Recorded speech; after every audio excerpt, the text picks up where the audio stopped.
হঠাৎই viral BNP নেতা লুৎফুজ্জামান বাবর সাবেক এই স্বরাষ্ট্র প্রতিমন্ত্রীকে নিয়ে সামাজিক মাধ্যমে চলছে জোর চর্চা। নিজের জন্মদিনেই শুনেছিলেন ফাঁসির রায়। সরকার পতনের পরে এখন উঠছে তার মুক্তির দাবি। ফেসবুকে তার মুক্তির দাবিতে যেমন দেখা যাচ্ছে নানা পোস্ট, ঠিক তেমনি নানা পোস্টেই তাকে করা হচ্ছে ভীষণ ট্রল।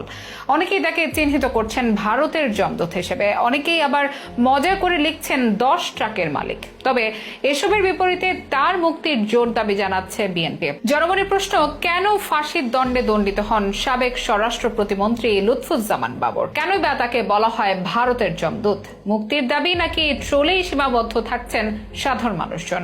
এসবের বিস্তারিত নিয়ে থাকছে এখনকার বিশেষ আপডেট।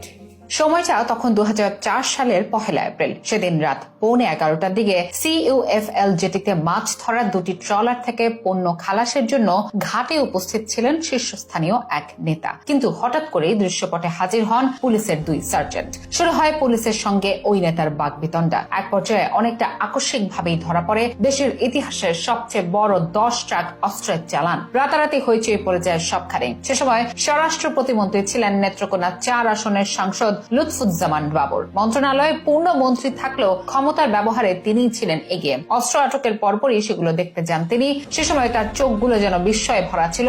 বিশাল অস্ত্রের চালান দেখে তিনি নিজেই যেন নিজের চোখকে বিশ্বাস করতে পারছিলেন না। তার সেসব বিস্ময়ে ভরা ছবি আর ভিডিও এখন দেখতে পাওয়া যায় হরহামেশাই। বিশাল এই অস্ত্রের চালান ধরে নায়ক বনে যাওয়ার চেষ্টা করছিলেন মিস্টার বাবর। তবে ঘোর ভাঙে ভারতীয় গোয়েন্দাদের তথ্যে। দেশের মধ্যে নয়, 10 ট্রাক অস্ত্রের প্রায় পুরোটাই যাচ্ছিল ভারতের বিচ্ছিন্নতাবাদীদের হাতে, তাও আবার বাংলাদেশ সরকারের মতোই। এমন তথ্যের পরে নড়ে চড়ে বসে প্রশাসন। বারবার করা হয় অস্বীকার। বিএনপি ক্ষমতায় থাকাকালীন অবশ্য খুব একটা সমস্যায় পড়তে হয়নি ভারতের সন্দেহভাজন কাউকে। তবে দৃশ্যপট পাল্টে যায় তত্ত্বাবধায়ক সরকারের আমলে। শুরুর দিকে তত্ত্বাবধায়ক সরকারের সাথে সখ্যতা গড়ার চেষ্টা করেন ধুরন্ধর রাজনীতিবিদ বাবর। পশ্চিমা বিভিন্ন দেশের সাথে তার যে খুব ভালো সম্পর্ক, সেটি যেন প্রমাণ করার চেষ্টা করতে থাকেন বারবার। নিজের বাসায় দাওয়াত দেন তৎকালীন মার্কিন রাষ্ট্রদূত সহ বেশ কিছু পশ্চিমা দেশের প্রতিনিধিদের। তবে হয়নি শেষ রক্ষা। অবশেষে সেই 10 ট্রাক অস্ত্র দেখে অবাক বনে যাওয়া বাবরই গ্রেফতার হন সেই মামলায়। দীর্ঘ শুনানি আর নানা তথ্য প্রমাণ সাপেক্ষে 2014 সালে